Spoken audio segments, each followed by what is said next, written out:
Okay, so we'll start with understanding of statistics. Now, generally what is said about statistics is like lies, more lies, and statistics. Lies, more lies, and statistics. तो जब बहुत ज्यादा झूठ बोलना होता है, statistics use करते हैं. ठीक है. Of course, I mean that is one aspect of it, but नहीं भाई. It just said that ऐसा बोल देते हैं, लेकिन of course it has a lot of meaning. I mean, statistics is very important to analyze things, and ability to take a decision requires a good understanding of data. In fact, data is so important, and the analysis of the data has become so important that there are courses on business analytics. So there is an MBA program with BA, that is business analytics. So that requires good understanding of maths and certain mathematical tools. But what we are going to study is basic understanding of the statistics, some elementary things. That is what is required as far as our exam is concerned. So primarily there are two things. The purpose of statistics is to take a decision based on the data. So it is a tool. I mean, we are looking for a single entity that can help us describe the entire data set. Say, for example, I want to understand, what is the, let's say, level of students in the class, say, for example. So how would I judge? Now, if I were to ask marks individually from every student, some would be having very good marks, some would be saying 90, some would be saying 80, 70. So I will have different inputs. So how do I, collate this entire input to make it actionable? So to make it actionable, we generally search for what we call as a central tendency of the data. So central tendency means that a single data point will help us understand the entire data set. So that is the basic meaning of central tendency. Now the simplest central tendency that we have been using throughout is what we call as arithmetic mean, जिसको हम average बोलते हैं. Simplest language में क्या बोलते हैं? Average. तो for example हमें समझना है कि क्लास कैसी है, तो सारे बच्चों के टोटल मार्क्स का एवरेज ले लिया जाता है, and we try to understand okay this student is better और worse. Similarly let us say when we have to choose a student or recruit a student, what happens there? There they will ask you for your percentage or CGPA. They are not, I mean, even if they ask you for specific subjects, let's say PCM, then they at least take average marks of the 3 subjects. Or if you had the university admission in Delhi University, they would be asking for top 5 subjects ka average. Why average? Because that one value will eliminate the necessity of comparing different subject wise. I'll not be able to understand anything about you if you say I got English 70, Maths 40, so on, and I'll say, okay, tell me what is your score in 12th and what is your score in 10th or graduation. So that will give me some judgment as to what is the level of understanding that you have as far as academics is concerned. So that measurement is known as central tendency. So there are different methods of measuring central tendency. That is what we are going to study. So basically we are going to measure central tendency. So the simplest central tendency is what we call as arithmetic mean, which can be obtained by taking the sum of the values divided by number of values, right? Arithmetic mean में हम क्या बोलते हैं कि सारी values को equal importance दी जाती है. इसी को हम वेटेड मीन के नाम से भी जानते हैं.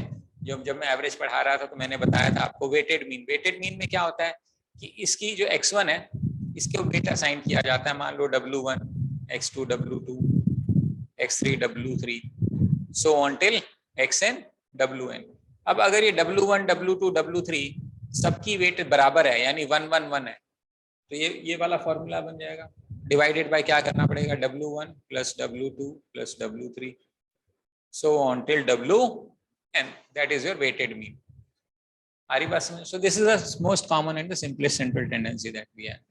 Now, but of course, every method had its limitations. So this also has its limitation in the sense, let's say we are trying to figure out the average marks of these students. and one of the student is having 0 marks, another is having full marks.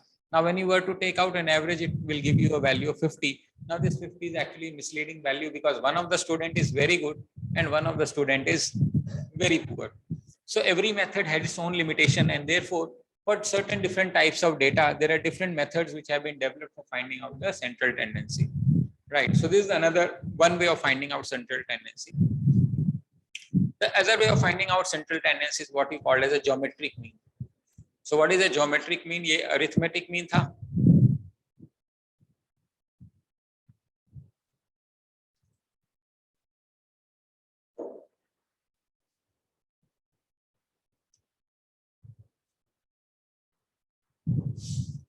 ठीक है.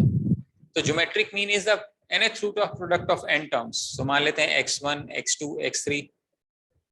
यहाँ पे हमने क्या किया था? सम करके number of value से डिवाइड किया था. यहाँ मल्टीप्लाई करेंगे और इसका nth रूट निकाल लेंगे. जैसे मान लो यहाँ पे a और b का अर्थमेटिक मीन अगर निकालना था तो ये बनेगा. अगर a और b का ज्योमेट्रिक मीन निकालना है तो अंडर रूट ऑफ ये बनेगा. ठीक है. मान लेते हैं 3 टर्म्स होती, मान लो a b c होती, तो इसका ज्योमेट्रिक मीन क्या बनेगा? 3 टर्म्स हैं तो क्यूब रूट, 4 टर्म्स होती तो 4th रूट, 5 टर्म्स होती तो 5th रूट, n टर्म्स है तो nth root. So this is what we call as a geometric mean. ठीक है. Then the other central tendency is what we call as a harmonic mean.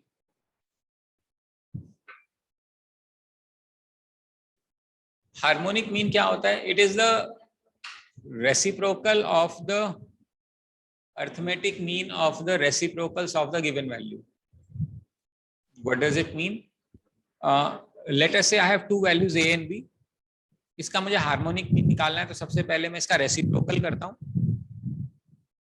फिर इसका arithmetic mean निकालता हूं और फिर इसको उल्टा कर दूंगा. ये बन जाएगा 2ab upon a plus B.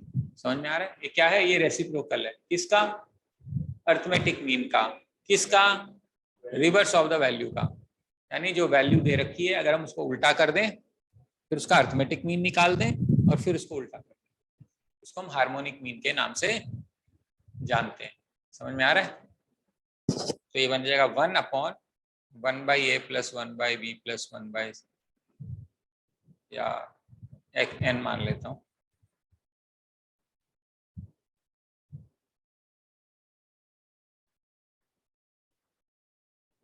ये हमारा हार्मोनिक मीन बनता है.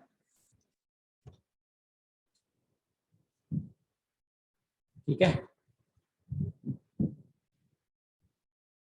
सो अर्थमेटिक मीन जो होता है हमारा is always greater than or equal to geometric mean, which is always greater than or equal to harmonic mean.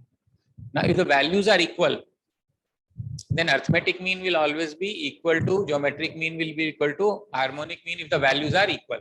So if the values are not equal, then this is going to happen. Let us say a और b. Arithmetic mean क्या है? a plus b जो है ये हमेशा बड़ा होगा किससे? Under root of A B से, और ये हमेशा बड़ा होगा 2ab upon a plus b से. ठीक है. And is there any relationship that exists between arithmetic mean, geometric mean and harmonic mean? सारे GP में होते हैं. Which would mean the product of the first and the last term is equal to the square of the second middle term. इसका मतलब ये है कि arithmetic mean into harmonic mean is equal to square of geometric mean. For example, अगर मैं arithmetic mean ले लूं तो a plus b बनेगा by 2 बनेगा. हार्मोनिक मीन बनेगा 2ab upon a plus B. ये तो मेरा LHS है. तो आप ध्यान से देखो, ये कट जाएगा, ये कट जाएगा, ये क्या बचेगा मेरे पास? ab. अगर मैं RHS की बात करूं, ज्योमेट्रिक मीन का स्क्वायर बनेगा, यानी रूट ab का होल स्क्वायर बनेगा. तो ये RHS है, तो ये भी ये बनेगा. So that is the relationship this exists between these measurements of central tendency. तो ये हमारी कुछ सेंट्रल टेंडेंसी होती है. इसके बाद जो अगली सेंट्रल टेंडेंसी होती है वो होती है मीडियन. मीडियन क्या होता है? मीडियन यानी मिडल वैल्यू.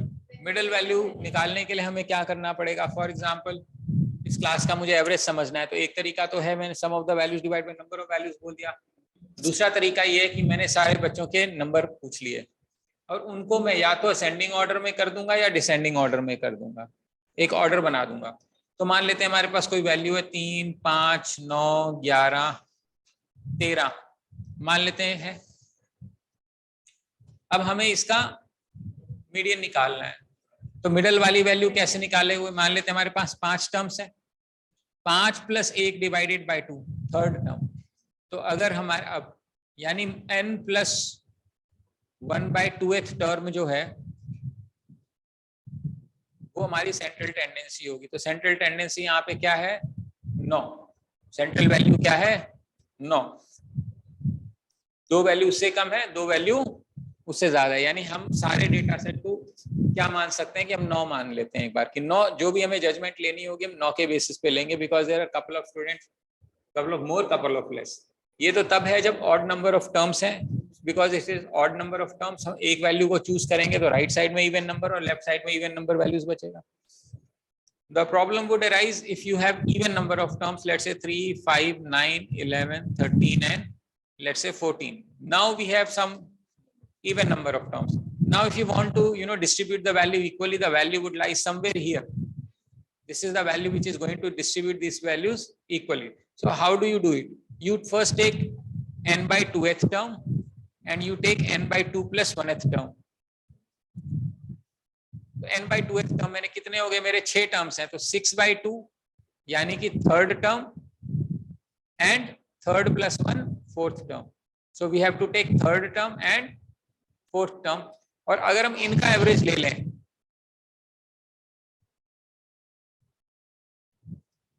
तो इस डेटा सेट का जो मीडियन है वो कितना बन जाएगा, जो कि इसके बीच में आ रहा है।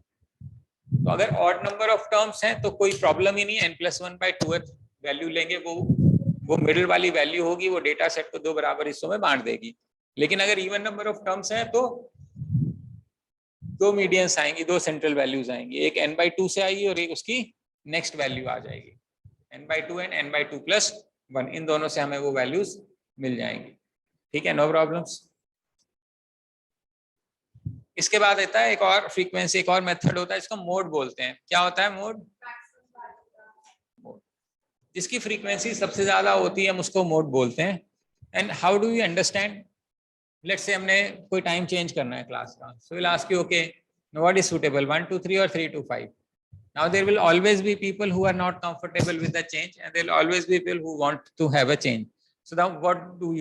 You simply ask अच्छा कितने लोगों को आना है, कितने लोगों को नहीं आना है।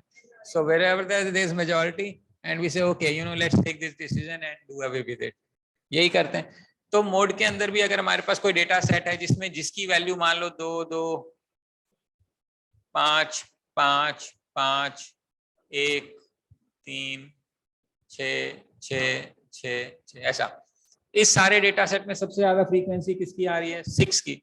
तो हम इस डेटा को बोलेंगे इसको 6 मान लेते हैं। ठीक है, तो ये हमारा मोड होता है। तो ये हमारी कुछ सेंट्रल टेंडेंसीज हैं जो हमें पता होनी चाहिए। तो क्या क्या है? Arithmetic mean, geometric mean, harmonic mean, median and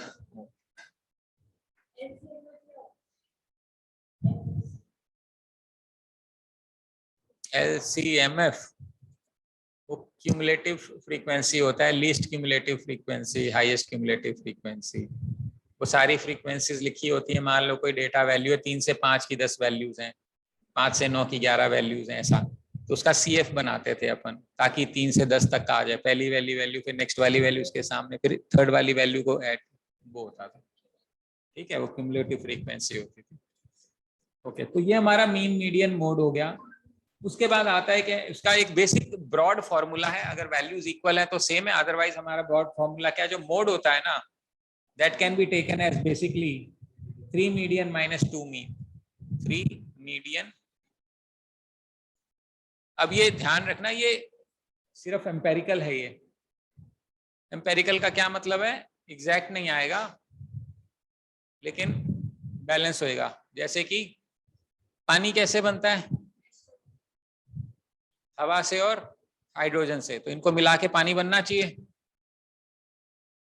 है ना? तो ये एक एम्पेरिकल फॉर्मूला है कि हमें पता है ये और ये होके तो ये बनेगा, बट ये हवा में और हाइड्रोजन भी ऑक्सीजन में तो सारा पानी तो नहीं बनता, इसको बैलेंस बनाना पड़ता है। कैसे बैलेंस बनाना, मान लो यहाँ 2 ऑक्सीजन है तो मल्टीप्लाई कर दिया, 2 हाइड्रोजन हो गए तो यहाँ 2 मल्टीप्लाई। अब ये फॉर्मूले को हम बोलते थे बैलेंस्ड फॉर्मूला, क्योंकि सारे एटम्स बैलेंस हो गए जो LHS और RHS में। तो empirical is giving you approximate equality, it will become if the values are equal, but otherwise it will give you some rough estimate between the 3 data. So mode is equal to 3 median minus 2 mean. इस तरीके से हम इसको कर सकते हैं। ना तो बात समझ में आती है। तो ये हमारी मेजरमेंट है किसकी, सेंट्रल टेंडेंसी की। उसके बाद एक आता है जिसको बोलते हैं major of dispersion. Major of dispersion का मतलब ये हुआ कि हमने सारा डेटा को एक सिंगल वैल्यू में बना तो दिया, लेकिन हम फिर भी ये समझना चाहते हैं कि जो मेरी जो सेंट्रल वैल्यू है उससे जो मेरा डेटा है वो कितनी दूरी पे, कितना छिटकाव है, यानी मैंने जो डेटा एज्यूम किया है सेंट्रल, बचा हुआ डेटा उसके कितने आसपास है। जैसे कि मान लो सारे बच्चों की वैल्यूज क्लोज हैं, तो जो अर्थमेटिक मीन है वो बहुत अच्छा मेथड है एक अंडरस्टैंडिंग के लिए कि ये सारा डेटा किसको रिप्रेजेंट कर रहा है। लेकिन जब वैल्यूज एक्सट्रीम हो जाती हैं, जैसे हमने एग्जांपल लिया था 1 की 0, 1 की, तो 50 आ गया, तो 50 अगर हम सेंट्रल वैल्यू मानते हैं तो 50 इधर भी गैप है और 50 इधर भी गैप है, यानी जो डिस्पर्जन, जो डेटा का छिटकाव है वो बहुत ज्यादा है। तो our decision making may not be appropriate or valid for entire data set because the dispersion or the distribution of data is very wide. तो ये भी एक मेजर होता है समझने के लिए कि जो हमने माना, सिंगल वैल्यू हमने एज्यूम करी जिसके बेसिस हम करना चाह रहे हैं, उससे बचा हुआ ओरिजिनल जो एक्चुअल डेटा है वो कितनी दूरी पे है, उसको डिस्पर्जन बोलते हैं। डिस्पर्जन यानी छिटकाव जिसको बोलते हैं। तो there are different measures, different methods to understand the measure of dispersion. तो हम ये कुछ मेजर ऑफ डिस्पर्जन देख लेते हैं, ये क्या क्या मेजर होते हैं।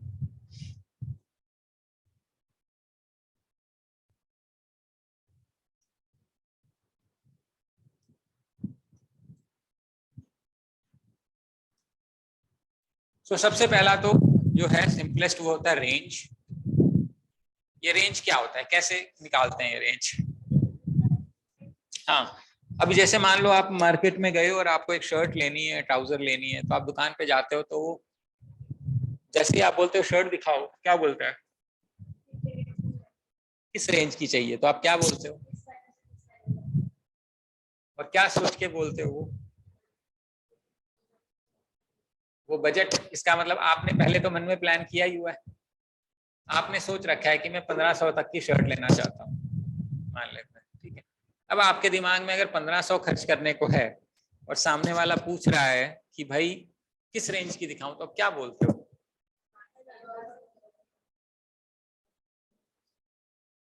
1000 से 1500 ही बोलते हो?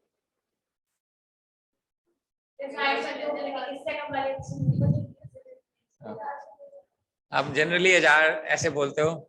हाँ कोई बात नहीं, ठीक होनी चाहिए, 1000 1200 से 12 15 17 18 अच्छी लगे तो कोई दिक्कत नहीं है, दिखा देना।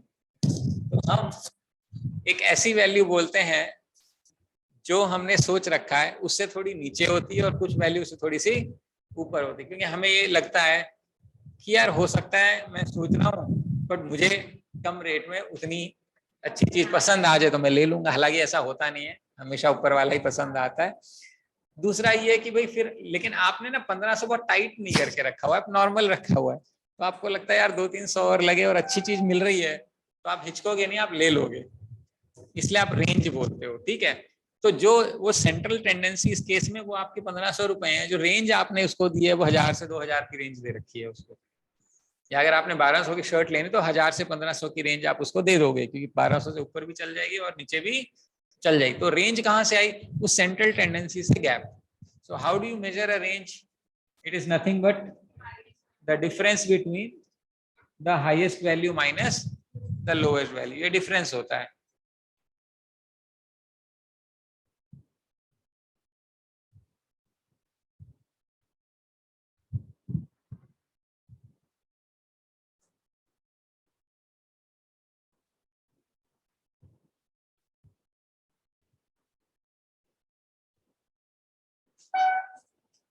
ठीक है, the difference between the highest value minus the lowest value, वो हमारी रेंज होती है। अब वो रेंज अगर बहुत ज्यादा हो जाती है तो कंफ्यूज हो जाएगा, आप बोलो 500 की दिखा दे 2500 की दिखा दे, उसको समझ ही नहीं आएगा क्या आप लोगे क्या नहीं लोगे, फिर वो आपके कपड़े देखेगा ऊपर से लेके नीचे तक कि लेगा भी या नहीं लेगा। ठीक है, क्योंकि उसको पता है बहुत अच्छे अच्छे से डाल रखे हैं, तो बोले 500 वाला तो समझ नहीं आएगा इसको, और हो सकता है 2.5 वाला ये लेना ना चाहता हो, वैसे ही बोल रहा है, तो दे विल ट्राई टू जज on the basis of perception, right, और impression, that is but the range is very wide. तो जितना नैरो रेंज, इसका मतलब you are closer towards your central tendency, that is the basic meaning, right. तो then there is something known as a quartile deviation.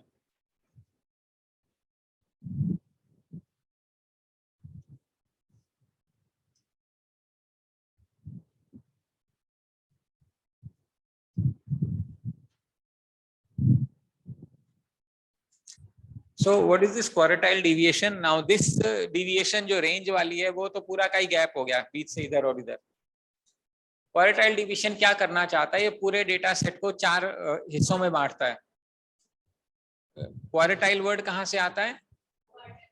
Quarter, quarter क्या होता है? हुआ है ना, शाम को लगाते हैं वो क्वार्टर, तो एक क्वार्टर में क्या होता है बेसिकली 1/4, ठीक है, कितना होता है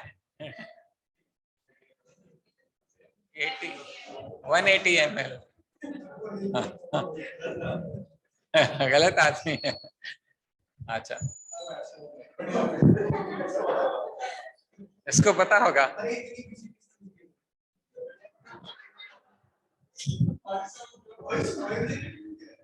अच्छा ठीक, okay, so if you have to divide entire data set into 4 equal parts, so how many divisions are required to be made? 3 divisions, एक यहाँ पे, एक ये बीच में और एक यहाँ पे। तो अगर हम 3 डिवीजन करते हैं तो हमारे पास 4 टुकड़े बन जाते हैं। So this is the first quartile, the second, the third, ठीक है, ये 3। इंसिडेंटली जो सेकंड क्वार्टाइल वो है क्या बेसिकली, वो तो मीडियन ही होगी क्योंकि ये 2 बराबर वैल्यूज में डिवाइड कर रहा है। तो जो क्वार्टाइल डिविएशन होता है, ये तो क्वार्टाइल वैल्यू नहीं, क्वार्टर वैल्यू, यानी जो वो पॉइंट जो पूरे डेटा सेट को 1/4 हिस्सों में बांट रहा है, तो क्वार्टाइल डिविएशन होता है Q3 डिविएशन माइनस Q1/2, इसको हम क्वार्टाइल डिविएशन बोलते हैं। तो अब ये क्वार्टाइल डिविएशन निकालते कैसे, अब हम वो देख लेते हैं एक बार, ठीक है। तो लेट अस से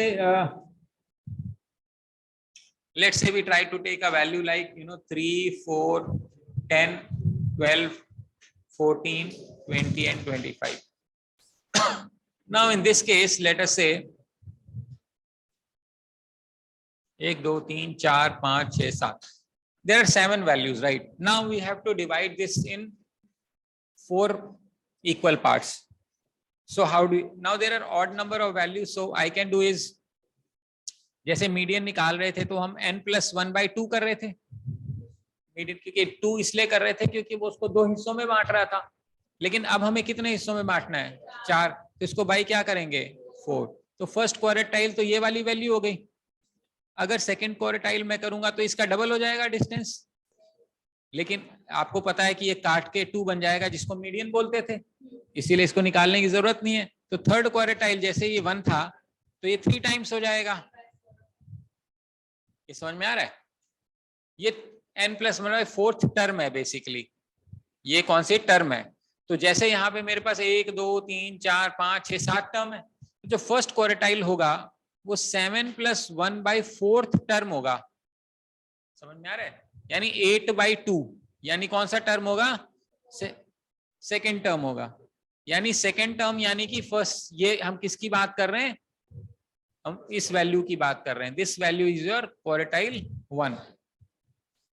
सो थर्ड क्वार्टाइल अगर हम निकालेंगे Q3 तो ये 3 टाइम्स हो जाएगा 7+1/4, तो ये 2 था, तो कौन सी हो जाएगी 6th टर्म, कौन सी टर्म हो जाएगी 6th। तो यहाँ पे 3rd 4th 5th 6th, तो अगर हम 6 टर्म की बात करेंगे तो ये बनेगा, this is your quartile number 3। अब हमें क्या देखना है, अब हमें क्वार्टाइल डिविएशन देखना है, which is quartile 3 minus quartile 1 divided by 2। तो क्वार्टाइल 3 की वैल्यू है 20, ये है -4 divided by 2 यानी कि 16/2 is 8. So this is your quartile deviation. So 8 is quartile deviation. That is how you handle this.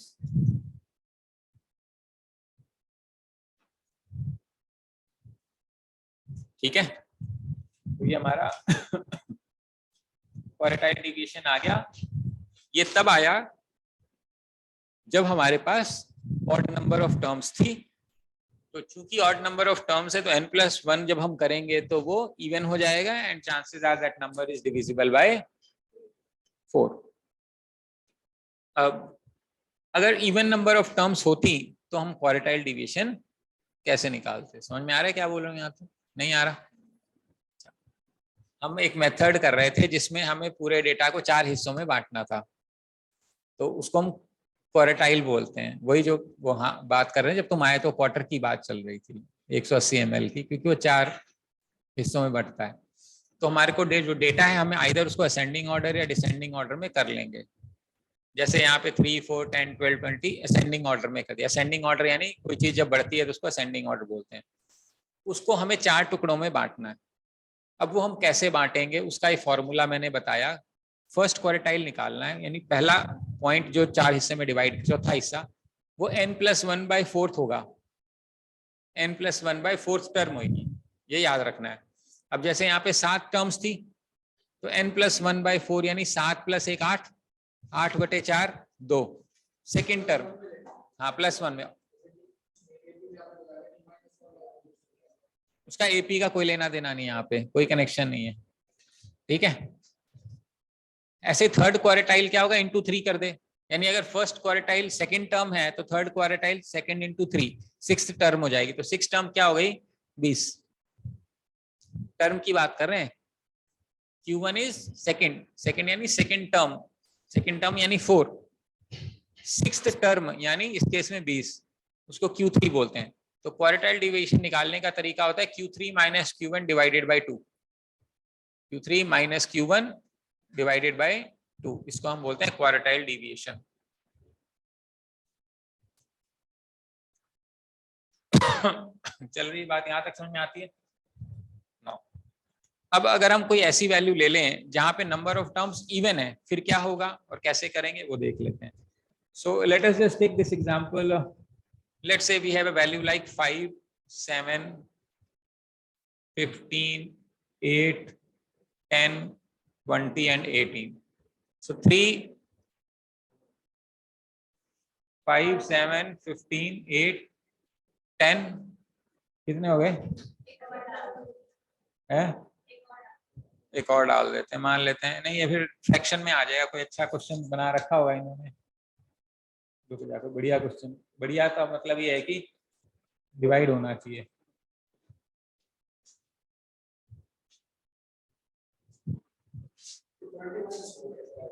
हैं?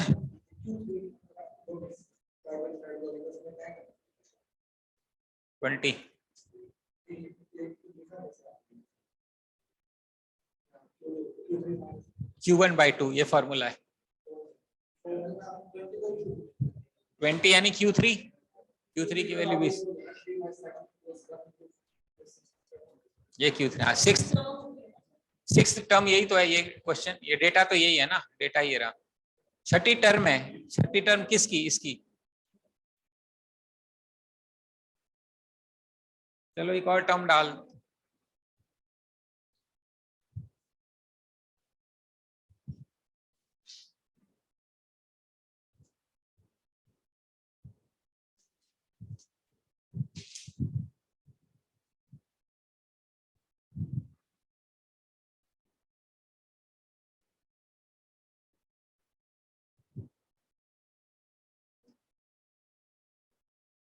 चलो इसमें हम डाल देते हैं, पहले इसको अरेंज कर लेते हैं। ये 5, 7, 8, 10, फिर क्या बनेगा? 15, फिर 20 है ना, 18, इतना ही छोड़ देते हैं, मान लेते हैं। कितने टर्म्स हो गई मेरी? 6 टर्म्स हो गई। ठीक है, इस 6 टर्म्स का मुझे क्वार्टाइल डिविएशन निकालना है। तो जो फर्स्ट क्वार्टाइल होगा वो n+1/4 होगा। तो ये मेरा बन गया 6 + 1/4 यानी 7/4 विच इज 1 + 3/4। ये लिख सकते हैं ऐसा। इसका जो मतलब है वो फर्स्ट जो क्वार्टाइल है वो फर्स्ट टर्म एंड 3/4 टर्म है।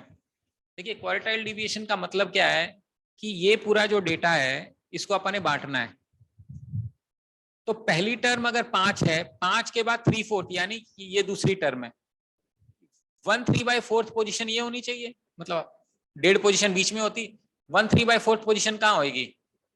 7 के नजदीक होगी। समझ में आ रहा है? तो वो कैसे निकालेंगे? फर्स्ट टर्म ले लेंगे 5 प्लस हमें 3/4 पोजीशन चाहिए किसकी? इस गैप की। तो ये इस गैप की 3/4 पोजीशन कैसे मिलेगी? 3/4 ऑफ 7 - 5 यानी 7 और 5 के बीच का जो गैप है उसकी 3/4 पोजीशन चाहिए। तो जो फर्स्ट क्वार्टाइल बनेगा 5 + 3/4 इंटू 7/5 -5 है ना 2, तो ये बन जाएगा 6.5। यानी जो फर्स्ट क्वार्टाइल है वो 5 और 7 यहां पे आएगा कहीं ना कहीं 6.5 पे। ठीक है। ऐसे ही मान लेते हैं मुझे थर्ड क्वार्टाइल निकालना है तो 3 टाइम्स हो जाएगा, यानी कि 7/4 इंटू 3 यानी 21/4 यानी 5 1/4 टर्म चाहिए। ये टर्म है यानी 5th टर्म और 1/4 टर्म। पहली, दूसरी, तीसरी, चौथी, पांचवी।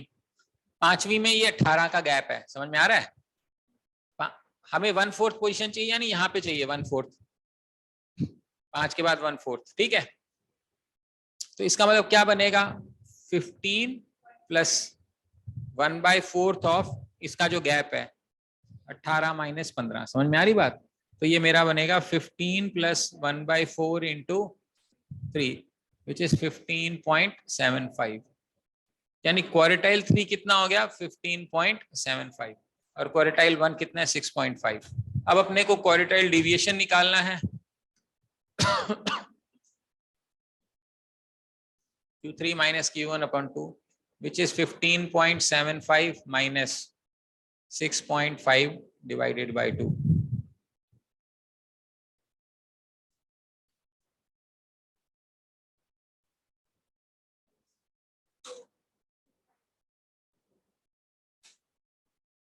So इसका क्वार्टाइल डिविएशन आएगा 9.25।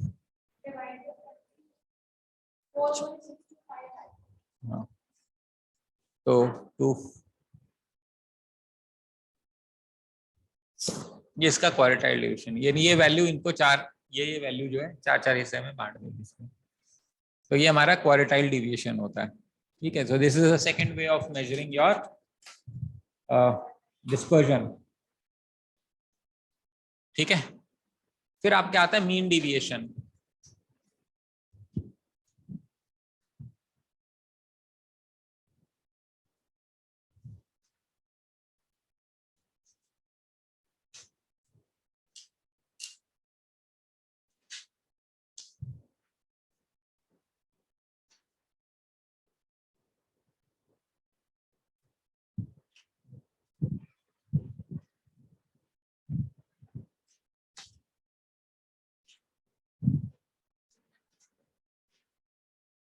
क्या हुआ?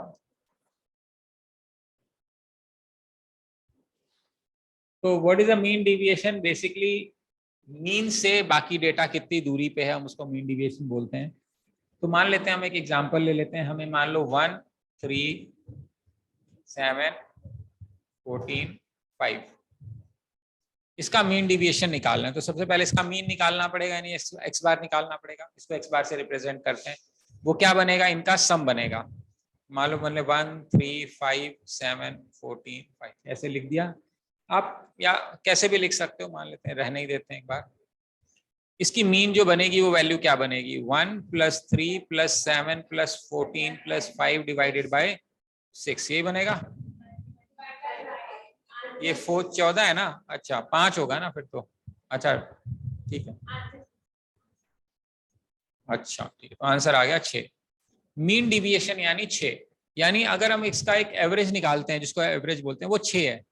अब हमें देखना है 6 1 से कितना दूर है, तो 6 1 से कितना दूर है, या तो 6 में से घटा दो 5, 6 3 कितना दूर है 3, 6 से 7 कितना दूर है, इस हिसाब से -1 आएगा, 6 से 14 कितना दूर है -8, और 6 से 5 कितना दूर है +1। अब चूंकि ये डिस्टेंस है, चूंकि ये दूरी है, दूरी में नेगेटिव का कोई मतलब नहीं होता, यानी इसको मैग्नीट्यूड चाहिए हमें सिर्फ इसका, तो इसको 1 भी लिख सकते हैं, दूरी तो देखनी है अपने को, ये 8 है, समझ में आ रहा है। इसलिए अगर हमें मीन डिविएशन निकालना होता है तो हम क्या करते हैं, जो हमारा डेटा है x1 - x mod plus x2 - x mod plus x3 - x mod so on xn - x, या आगे पीछे भी लिख सकते हैं, मैं जो बेटर तरीका है वही लिख देता हूं, यानी कि 6 में से हमने माइनस किया है ना, तो x bar - x1 mod x bar - x2 mod so on x bar - xn mod. ठीक है, ये फॉर्मूला है, ये हमारा किसका है, मीन डिविएशन का। ठीक है, तो इस केस में 6 आ गया, अब हम इसका मॉड करेंगे तो यह बनेगा 5 + 3 + 1 + 8 + 1, यही बनेगा, और कितने हैं डिवाइड बाय 5, तो मीन डिवीजन कितना आ गया, मीन डिवीजन आ गया 3.6। आ रही बात समझ में। इसी चीज को थोड़ा और सोफिस्टिकेटेड वे में लिखा गया है, क्या लिखा गया है, ये इसका ये ऐड कर रहे हैं ना हम, इसको लिखते हैं x बार - xn, n यानी जनरल टर्म है, ये मॉड है, इसका समेशन करना है मुझे, कहां से n की जो वैल्यू है इट इज मूविंग फ्रॉम 1 से लेके n तक, यानी एक बार n को 1 डालेंगे तो ये आएगा, n को 2 डालेंगे तो ये आएगा, n को 3 डालेंगे ये आएगा, और उसका समेशन करना है, जो भी ये रिजल्ट आएगा उसको हमें डिवाइड बाय n करना है, वो ये फॉर्मूला है, इस टाइप से लिखा गया किताब में। समझ में आ रही बात।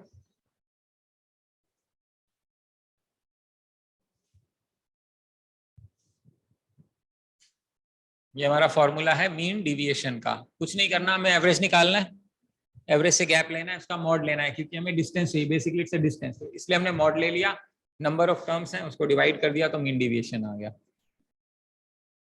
ठीक है, इसी का हम स्टैंडर्ड डिविएशन भी निकालते हैं। स्टैंडर्ड डिविएशन में देखिए, यहाँ पर हमने मॉड करके पॉजिटिव किया गैप को, अगर मैं इस गैप को मॉड करके ना पॉजिटिव ना करके स्क्वायर करके पॉजिटिव करूं तो क्या बन जाएगा, x बार - x1 का स्क्वायर, x बार - x2 का स्क्वायर, तो स्क्वायर करा, इसको क्या करना पड़ेगा, फिर वापिस करना पड़ेगा अंडर रूट,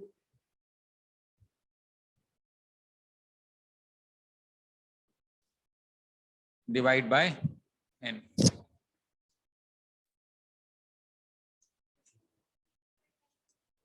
क्या चीज, क्या चीज, रूट मीन स्क्वायर, मतलब स्क्वायर करते हैं तो उसको वेरिएंस बोलते हैं, ये हमारा स्टैंडर्ड डिविएशन है।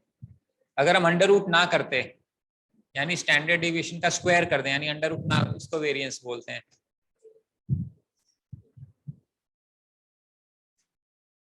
ठीक है, स्टैंडर्ड का स्क्वायर को वेरिएंस बोलते हैं।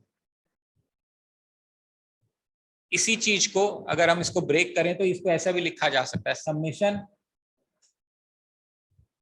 xi का स्क्वायर माइनस x बार का स्क्वायर, ये डिवाइड बाय n का अंडर रूट, मतलब ये डेरिवेशन है। rather than first finding out the difference and then squaring up, if you simply find out the squares of all the terms and then average it out, समझ में आ रहा है, और वहां पे हम मीन का स्क्वायर कर लें, ठीक है, उन दोनों का जो डिफरेंस होगा वो आपका वेरिएंस मिलेगा। यानी सारी टर्म्स का स्क्वायर करके एवरेज कर लिया हमने। मान लेते हैं कुछ नेगेटिव आ गया, कुछ ये आ गया, तो स्क्वायर करके एवरेज कर लिया, और वहां से मीन का स्क्वायर करके एवरेज कर लिया, क्योंकि स्क्वायर में से स्क्वायर माइनस करेंगे। और ये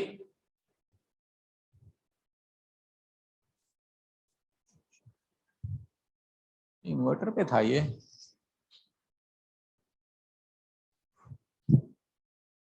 तो ये हमारा हो जाएगा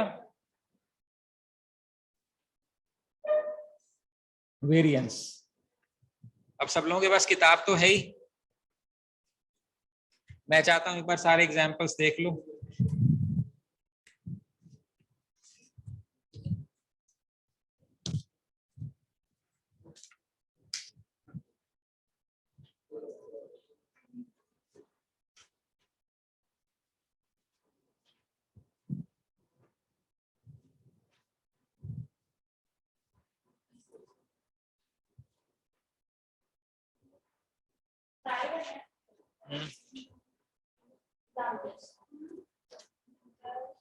हाँ सारे एग्जांपल्स करने हैं, फटाफट करो।